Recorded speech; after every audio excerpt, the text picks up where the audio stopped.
Hello, c'est Cara, j'espère que tu vas bien sur ton champ de bataille. Aujourd'hui, j'annonce officiellement mon retour à la compétition, mais d'abord, générique.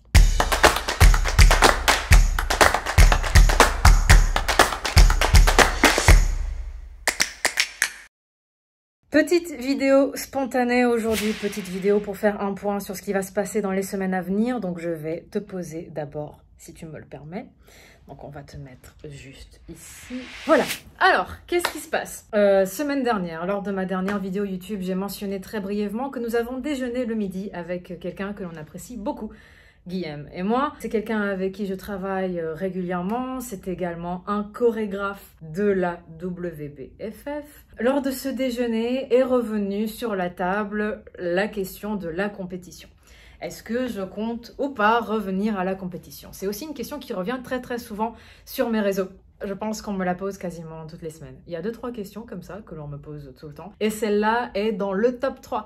Cara, quand est-ce que tu reviens à la compétition? Pour resituer un tout petit peu mon parcours, en 2016, je suis devenue, après 4 mois de préparation et après avoir participé à une compétition amateur sans aucun enjeu, championne de France en décrochant le titre de Bikini Pro Musclemania. Quelques mois plus tard, à peu près 6 mois plus tard, j'étais à Miami, à Bikini Pro Universe, pour faire mes débuts en tant que pro sur la scène internationale. J'ai fait un top 3. Quelques mois encore plus tard, c'est-à-dire 1 an après être devenue championne de France Bikini Pro, j'ai fait un top 3 mondial Bikini Pro et j'ai décroché le titre mondial de modèle chez Musclemania.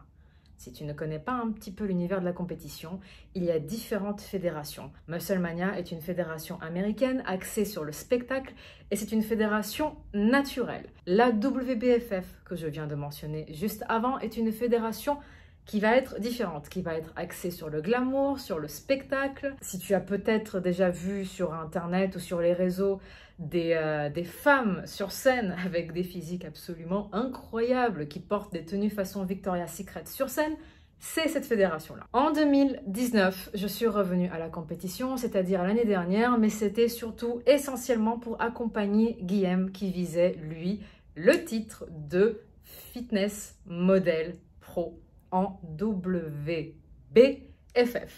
C'était une compétition que j'ai fait de façon un petit peu égoïste, c'est-à-dire que contrairement à mes compétitions précédentes, Paris, j'ai fait des vlogs, Miami, j'ai fait des vlogs, Vegas, j'ai fait tout un tas de vlogs et j'ai emmené ma communauté et mes réseaux avec moi jusqu'au titre mondial. Pour Londres en 2019, je voulais surtout me focaliser sur Guillaume. Donc, je me suis un peu préparée, mais je n'avais pas pour objectif de m'arracher pendant la prépa. J'ai fait appel à une costumière que j'admire depuis des années, Renata. Je mettrai ses réseaux juste en dessous en description parce qu'elle est absolument incroyable et c'est une artiste que j'adore. Donc j'ai fait appel à elle. Mon bikini a été parmi, je pense, vraiment un des plus beaux bikinis que j'ai pu porter sur scène. Je mets une petite photo juste là pour que l'on voit le bikini en question. Cette compétition ne m'a pas frustrée du tout parce que je sais pourquoi j'y suis allée, je savais ce que je faisais et j'ai été très satisfaite de ma compétition. Elle a par contre pas mal frustré mon entourage ainsi que mes réseaux. C'était bizarre pour moi d'ailleurs parce que pour Paris, je me suis préparée en mode guerrière. Pour Miami, j'ai été blessée, je me suis entourée de toute une équipe de professionnels de la santé pour pouvoir le faire dans de bonnes conditions, mais j'y suis allée quand même en mode guerrière. Pour Vegas, on n'en parle pas, je me suis exilée au Portugal pendant des mois toute seule. Je suis restée 1 mois et demi toute seule là-bas pour me préparer, pour me focaliser uniquement sur la compétition. Et là, pour Londres, j'y suis allée pour le plaisir. Moi, je ne suis pas restée sur ma faim, mais autour de moi, les gens, oui. L'une des raisons pour lesquelles je me suis préparée de façon un petit peu plus tranquille et pas vraiment dans le mode guerrière, j'avais déjà atteint mes objectifs. Il y a peut-être maintenant, on est en 2020, je suis devenue championne de France septembre 2016. 2 ans auparavant, donc en 2014, j'annonçais dans une petite salle de sport paumée en Île-de-France que j'allais devenir championne du monde. Et à l'époque, ça avait bien fait rire les gens autour de moi. Je m'étais mise en tête que j'allais devenir championne du monde. Je ne pensais même pas à championne de France dans un premier temps. J'avais un objectif personnel à atteindre. Je n'ai jamais rien. Alors je le précise parce que je sais qu'il y a différentes façons de voir les choses et ma façon à moi est un peu particulière. Je ne me bats pas contre moi. Je me bats avec moi pour obtenir ce que je veux. Je me bats pour et pas contre. Et je ne me bats pas pour prouver quelque chose aux autres, d'accord? Je me bats pour moi. Donc, je m'étais donné des objectifs personnels et je les ai atteints et je peux le dire, c'est quelque chose de vraiment... C'est un sentiment qui est assez dingue. Alors, je n'y suis pas arrivée seule, j'y suis arrivée grâce à un entourage, j'y suis arrivée surtout grâce au soutien de mon entourage, parce que j'ai eu la chance d'avoir autour de moi des personnes qui étaient là pour moi, qui m'ont servi de... C'est ce qu'on appelle en anglais un support system, c'est-à-dire un entourage qui est là pour nous aider à avancer. Guillaume a toujours été là pour moi, j'ai été là pour lui après. J'ai également des personnes dans mon équipe, l'équipe Belloum, qui sont là pour me soutenir.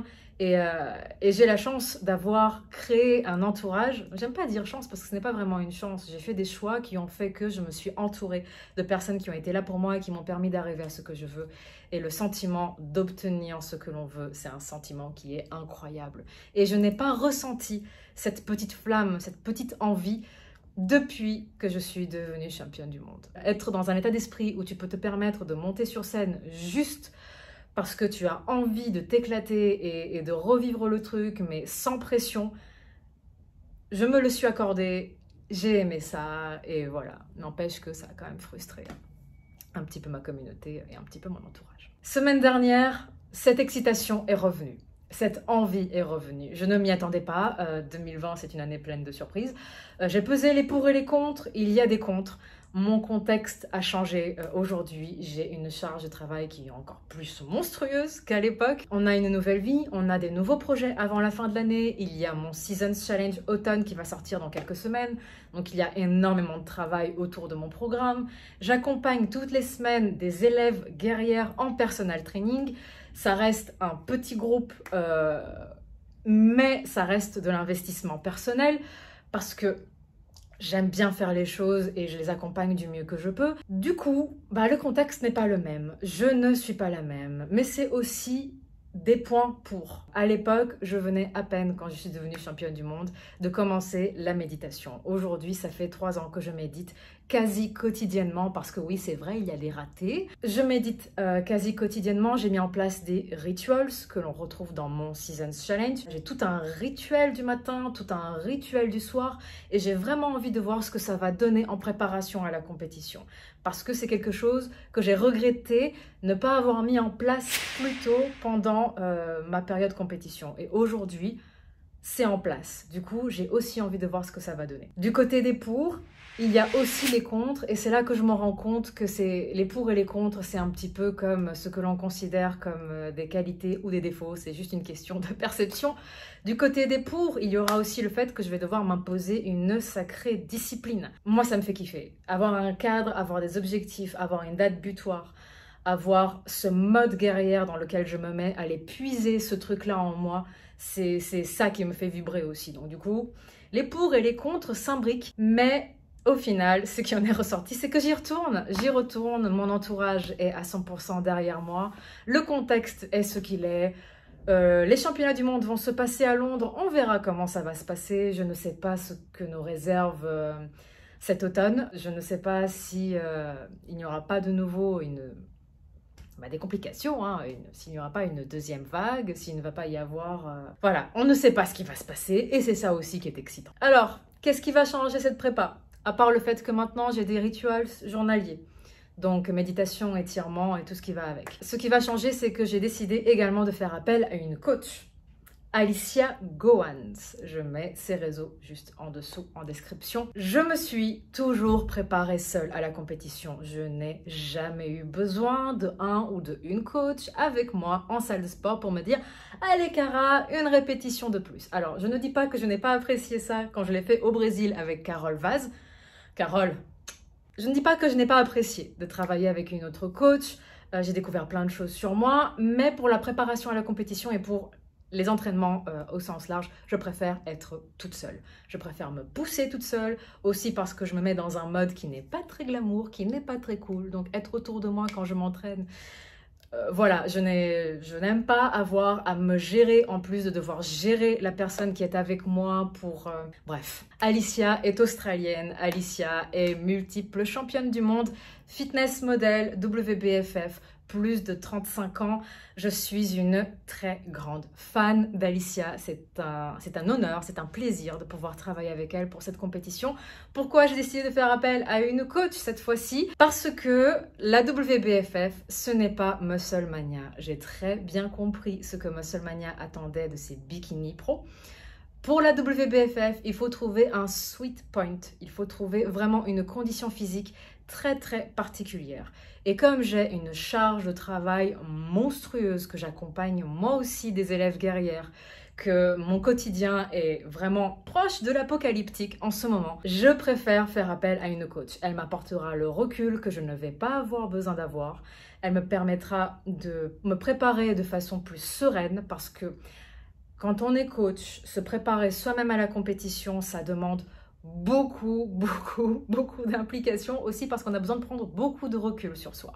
Donc là, j'ai préféré faire appel à elle. J'aurais pu faire appel à Guillaume, mais il s'avère que, eh bien, on travaille déjà ensemble, nous sommes déjà en couple.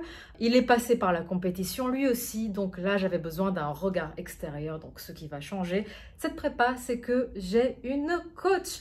Je vais également faire appel à Toby Harrison pour le coaching scénique. C'est un ami, c'est quelqu'un que j'apprécie énormément.